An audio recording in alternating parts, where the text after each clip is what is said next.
And worse, I think. And it is, I mean, it's the same as enmity towards any other marginalized group, that like gender wars has become like the very common way that people find themselves in the throes of reactionary ideals. And I don't necessarily think it's just like the manosphere or the content that is making people this way. I think ultimately I'm a firm believer that if you solve a lot of the material problems, that you will be able to make it much easier to tackle some of this nascent reactionary sentiment. A lot of young men are vulnerable. They're getting worse and worse educational outcomes. And as a consequence of that, they're getting worse job outcomes. They're no longer seeing upward social mobility as a reality, and they have the exact same social and economic pressures that everybody else faces as well, in terms of no job prospects, never really owning a home, never really retiring. Like, that's not even a reality for never really retiring. Like, that's not even a reality for many people at this point. And that creates a lot of anger, and especially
Maybe when you start your own journey as a political commentator, you can choose to stream outside of the hours that me and Asmin stream at.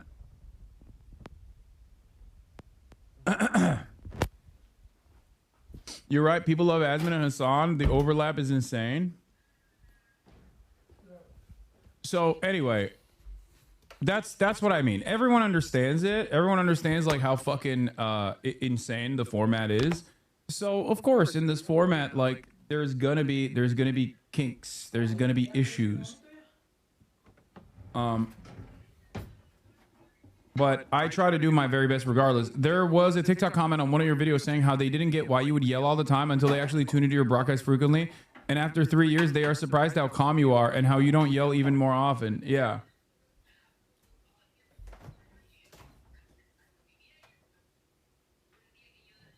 Legion Miller acknowledged in a recent video about your detainment that you have a bunch of privileges and you still get so much hate. Why do people give Asmongold any credit? Because they are even stupider than the way Asmongold presents himself. I wouldn't necessarily say Asmongold is stupid. I don't think he's just very knowledgeable on politics. But there are people who are incredibly dumb, like much dumber than even the way Asmongold presents himself. So much so that they are like, oh yeah, I agree with this guy. This guy's a truth teller. That in and of itself is damning. It's damning for political discourse. And I think a lot of people don't understand that. They don't understand what a horrible representation this is for political discourse in the United States of America in general, especially online, especially in independent media, that Asmongold and the way he presents himself, which is an incredibly dumb person, even though he's not so dumb, Asmund isn't stupid. You are without a doubt the most charitable person on this platform. No, he is not as stupid as he presents himself. That's all I'm saying. It doesn't matter. You can see this as a defense of Asmongold or not. I don't give a shit because I only care about his output. And his output is incredibly dumb and incredibly racist. But I don't think he truly cares about these issues that he speaks on. He's just simply performing to a crowd. It's his viewership is his views are overall aligned with a lot of the things that he talks about for sure. And perhaps he's gotten more radicalized over the course of the past couple of years. But having said that, having said all of that, I think he still is nowhere near as dumb as he presents himself.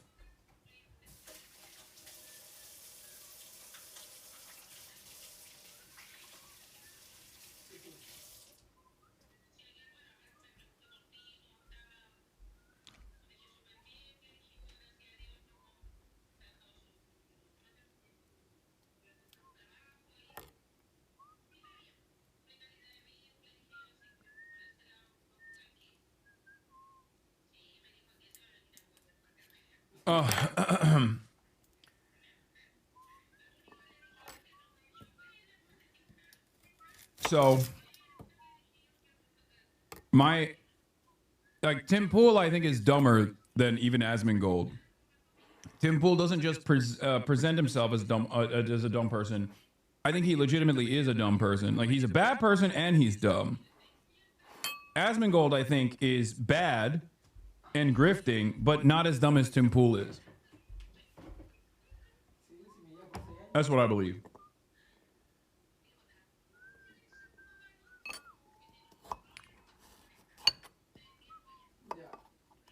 Now, obviously none of this really matters. I was talking about, like, the way I carry myself and how damaging that might be to, like, the broader leftist movement. Now, the reason I take that in stride to the best of my ability, but I still try to explain my position here, is because most people don't fucking understand what it's like to be a Twitch streamer. And I'm not doing a woe is me type situation. I'm, like, very privileged. I recognize that, right? But having said that, the format itself lends itself to being clipped out of context, and the broader format of the internet overall is incredibly reactionary, incredibly angry towards any sort of, like, progressive politics. So as someone who defends all of these things that these guys want to undermine with regular frequency, I've become this, like, singular amalgamation of, like, all things socialism, communism, progressive, pro-trans, pro-women, all of this stuff. And it's a lot easier for many people to just, like, disparage me as a catch-all, to position themselves as, like, anti all of the things I represent, than to actually individually turn around and defend their idiotic positions on every single one of these issues piece by piece. It's a way for a lot of right-wingers to basically maintain, like, some semblance of, like, a political attitude while presenting themselves, while signaling themselves to the rest of the right as, like, one of them. That's it. And of course, most people don't understand that because they don't understand the environment. They don't understand the media environment, and they don't understand the way that, like, this kind of content exists. So they only see the impact of it. They only see the manufactured outrage of it, for example. And that's it. But I believe that anyone in my position would probably be in a similar set of circumstances, would probably have to deal with a similar set of circumstances. If it wasn't me, and if it was, I don't know, someone else who was, like, an out and about avowed leftist, socialist, who had reached the level of success that I've reached, they would probably get attacked in a similar capacity as well. Look no further than an incredibly popular socialist politician, Bernie Sanders, and the ways in which he receives an endless sea of criticism. Those criticisms are almost identical to the criticism that I receive. They write articles about him fucking going on private jets and going on first-class flights every now and then. They wrote endless amounts of articles about how he has 3 homes. He owns 3 homes. Much of that was just a lie, right? But it didn't matter, or much of that was an exaggeration. I thought Bernie was generally adored. Yes, but the same can be said for me.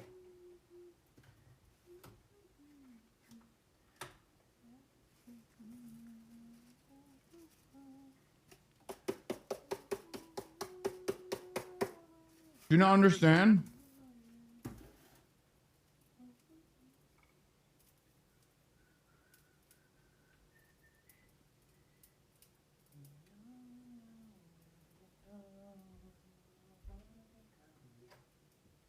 But you clip people out of context too. It's because you got clipped uncharitably that I found you. Hot takes happen, but you changed my life to be mutual aid focused to help me be ready to help people after people's roofs got blown off yesterday by the NATO. Anyway, with Bernie, which I'm not comparing myself to. I mean, he's a fucking politician and a leader in this movement. I'm just some random Twitch streamer, but the overall like focused resentment is for the same exact purpose. It's to disparage and undermine the politics of the man, rather than actually tackling the policies of the man. And the same thing goes for myself.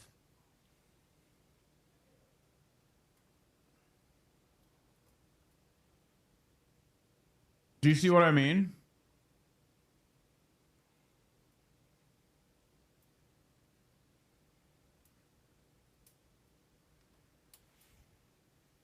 So,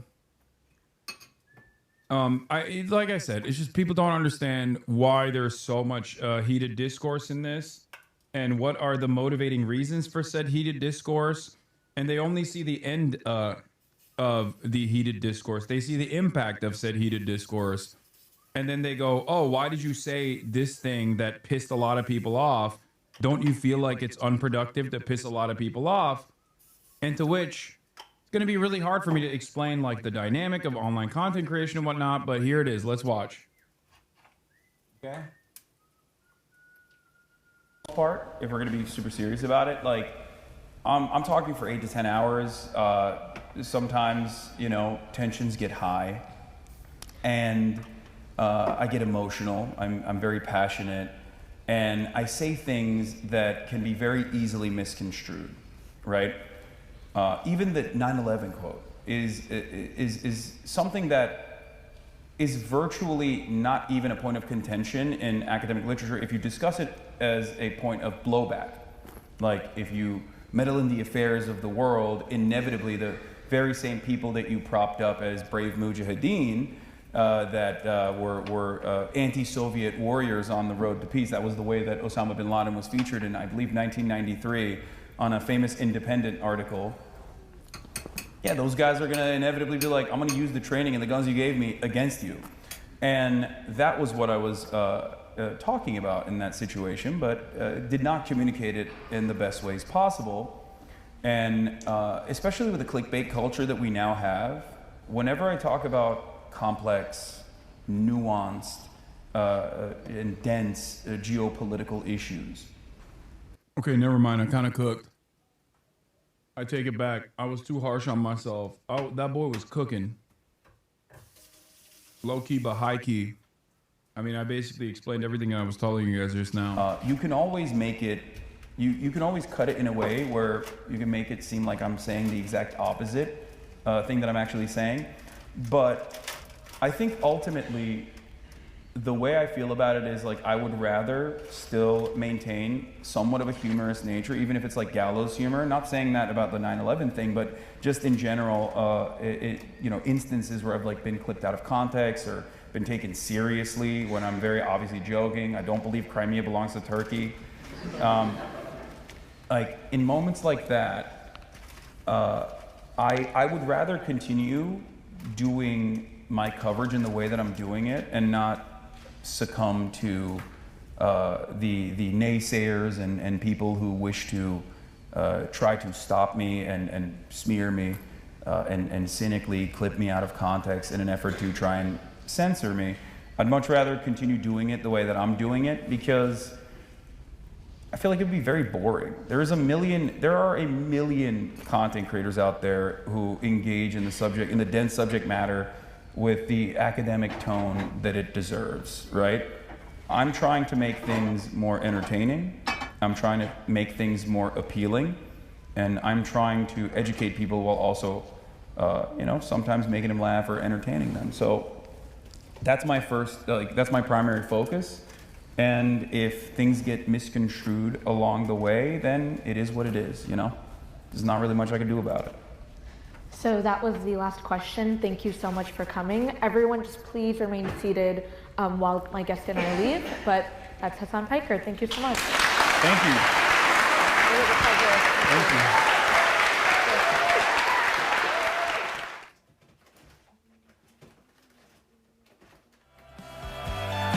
That was great.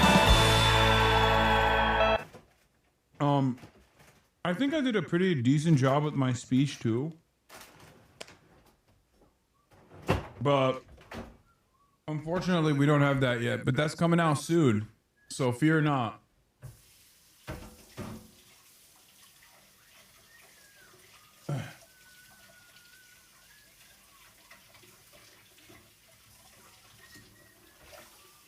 What's interesting about this is I think a lot of people forget that, yes, while I make this look natural, there's nothing natural about this process.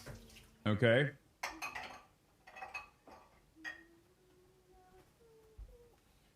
Like, I'm still very much a person that is speaking to an entire stadium full of people every single day. Even on a lower view count day, such as this one. And I'm talking about heated political subjects, right?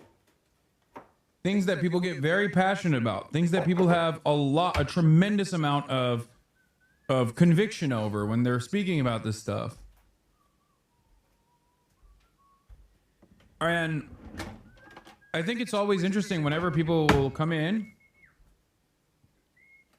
and criticize me over how I've communicated over something, over an issue, when that's my job. Like when people will be like,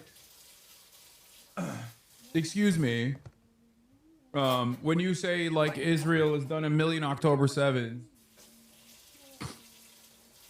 like that makes it seem as though there's like a moral equivalence between what Israel's doing and what Hamas is doing when there isn't. And it's like, yeah, I know that that's what it seems like, but I'm communicating that position to people that actually literally think Israel is in the right. This is a new position for them. Do you understand? So while I don't agree that Israel and Hamas are operating on the same moral playing field, and that Hamas is a resistance group born out of the apartheid that Israel has conducted, and therefore they are morally closer to the right side, to the righteous side, and certainly have been post October 7. The reason why I'm broaching the subject matter from that angle is because I want to get others to understand, to the best of their ability, what this dynamic truly looks like. And people that have never even entertained that notion, the people that have never even entertained that dynamic, are never going to listen to you if you're talking about fucking, dismantling the Zionist entity piece by doing 1 million October 7s, like, Hamas should do 1 million October 7s. Like, if you present yourself like that, you could literally go to jail. That's number one. And number two, you're just not going to have a lot of impact. Like, I am a communicator for this reason. This is my job for a reason. I guess my point is, I know what I'm doing. Like, let me fucking cook. You see what I'm saying? Let me cook. Sometimes it's okay to let me cook. When I say stuff like Israel is far worse than Hamas, it has done thousands of October 7s. Or when I say like I'm a lesser evil voter and Hamas is the lesser evil.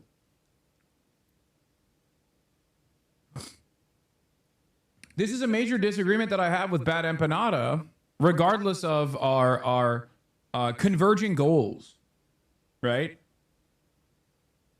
Like, when I listen to Bad Empanada talk about Israel, and where he says like this is Jewish exceptionalism and Jewish supremacist thought like that is playing a formative role in the way that Zionists talk about Israel. Like, I don't disagree with him. Okay, but the way he carries himself beyond that, is like an internet troll. And to be fair, he is an internet troll. But I think he would be far more impactful if he actually maybe dialed back that sort of behavior and didn't come across as like incredibly off-putting. The way he talks, here's what I mean. The way he talks about Zionists is the exact same way that people talk about Nazis, right? Or is the exact same way that he would talk about Nazis. And that's fair. That's a fair assessment to make because Zionism, just like Nazism, is a form of fascism, as I've said time and time again. Now, the problem there is, I don't even know if I would talk about Nazis in that way sometimes, like the way he talks about it. That's what I mean. Like, he's so wild in his discourse that it's like it just scares the hose, for lack of a better term. Especially if your goal is to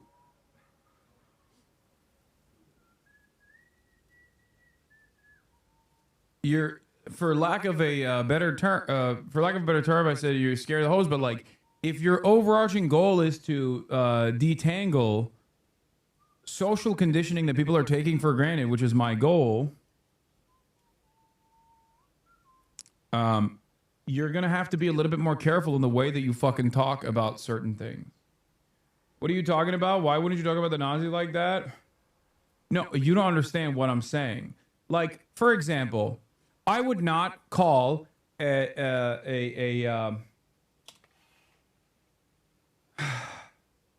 I would not personally, for example, say that AB is a house slave. Okay, that is inappropriate and unacceptable. Do you see what I mean? It's not because I'm a lib in comparison to Bad Empanada. Stop. And you guys are fucking annoying when you behave like this too. Because this is unironically people getting ahead of themselves. And this was a major point of contention with the way that Vosh, for example, your audience is one bad Ethan video away from becoming Bad Empanada, brother. They aren't going to understand this. No, I know.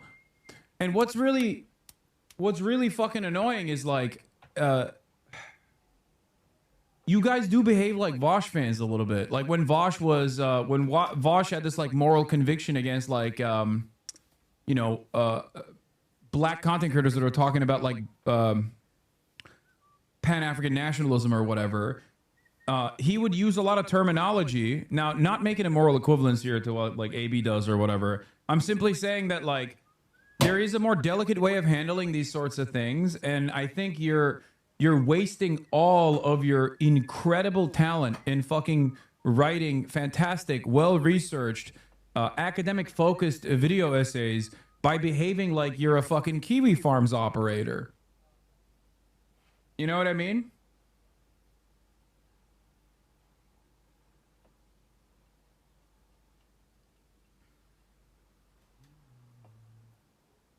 There is a way of like, for example, and this is someone say, oh, Hassan, you're doing identity politics. But I think like optics to a certain degree do matter, especially when our job is to be persuasive communicators, right? And in a lot of circumstances,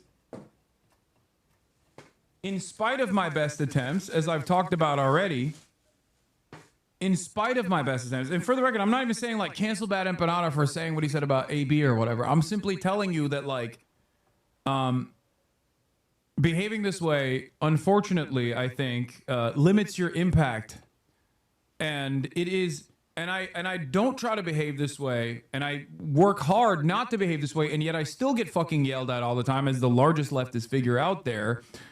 and then people will turn around and fucking use these things that are like clipped out of context, or the fucking calculated manufactured outrage surrounding these things that are clipped out of context, to be like, well, why do you do this? And it's like, well, I'm actually trying very hard not to do it.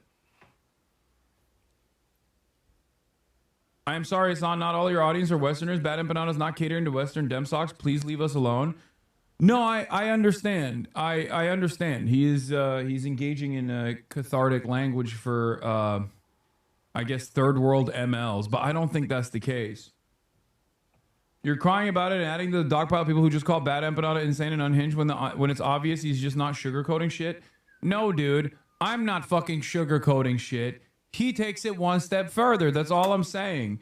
And it's not liberal politics, dude. We are convincers. He lives in fucking Argentina. He doesn't live in the Gaza Strip, okay? And as someone with the immense amount of privilege of being able to live in Argentina, he should use that privilege to fucking try to massage his language a little bit and the way that he fucking operates, and not come across like a crazy person, you know? Because there's already enough people that are going to constantly come up his ass and constantly try to make a mockery of what he has to say regardless. You know? It's the fucking it's like going after random people. It's like the difference between it's like when someone spray paints like Free Palestine, we're gonna show you what's what on a fucking Yiddish school or something, and then without even recognizing that like the Yiddish school not only has nothing to do with Israel, but the people that go there most likely have a very negative opinion of Israel to begin with, but you didn't understand that, so it was like a totally misguided way of thinking that you're doing something for the Free Palestine movement, you know? Girl who was doing that. It's ironic that you mentioned that. It's ironic that you asked that question. That literally happened. That's why I'm using it as an example.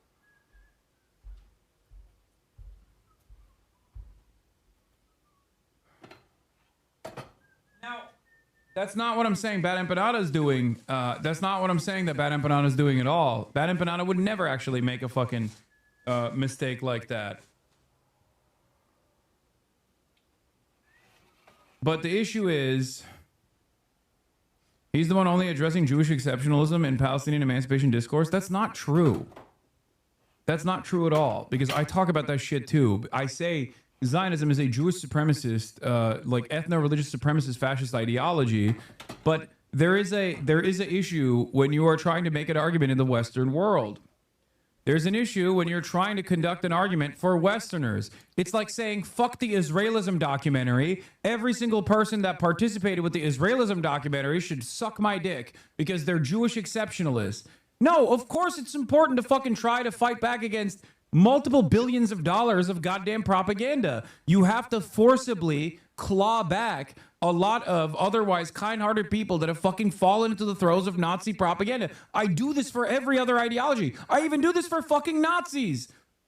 There are plenty of people in this community that used to be right-wing reactionaries. And the reason why they're no longer that is because I try to be endlessly charitable and try to fucking explain to them this position. Many of you dumb fucks that now see yourselves as these like fucking edgelords unironically come from that background, not realizing that if it wasn't for someone like myself who was charitable to you at a certain point, you probably would still be a fucking Nazi. That's it. That is my fucking method, and that is what I try to do, okay? And my expectation isn't necessarily that everyone try to do this, but that's why I always say, look, despite our fucking disagreements, I think his heart is in the right place, which I agree with, because he is just like myself invested in the end to the Israeli occupation and a single state where Palestinians can live fucking free and have sovereignty and be able to travel freely, and all of the Palestinian ancestors can like go back with the right to return to said singular state.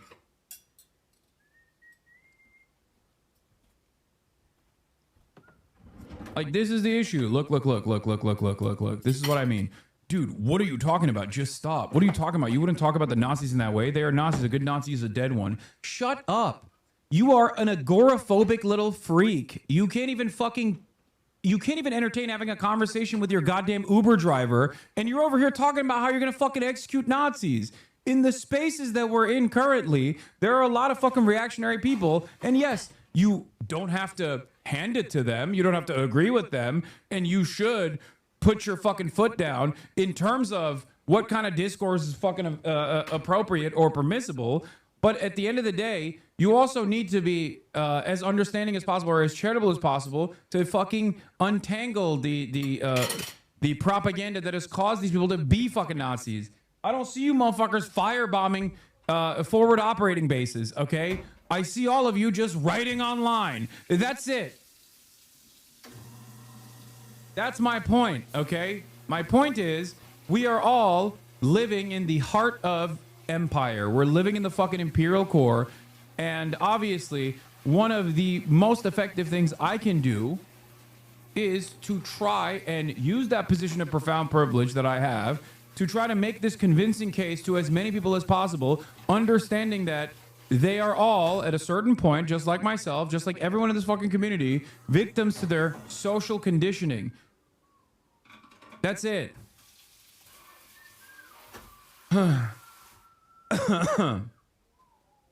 That's why it's so funny when motherfuckers are like, "Yeah, dude, only good Nazi is a dead Nazi, bro." It's like, okay, dude, get all right, yeah, do you? I guess.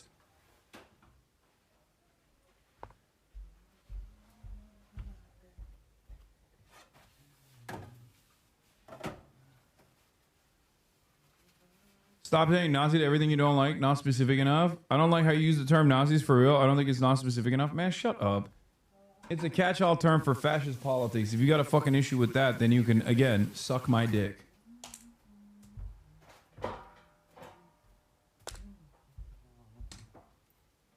Anyway.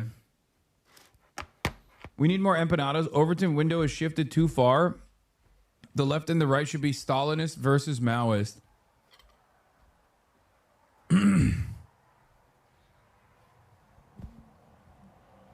We need more bad empanadas to push the Overton window. You need Malcolm X for an MLK. Dude, you're comparing two dumb fucks that do YouTube videos and Twitch streams to MLK and Malcolm X. Do you not understand that that comparison in and of itself is quite literally what I mean when I say you guys are fucking deluded? You are delusional. Okay? You are out of your fucking mind. Recognize the impact that people like myself have. Yes, because I believe modern times have changed. My opinion. Oh my God. I think the online is now real life. Oh, yeah.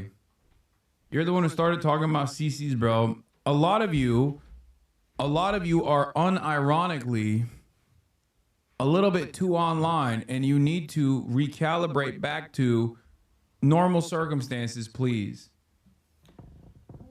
And that's it. And the reason why I say you got to recalibrate back to normal circumstances,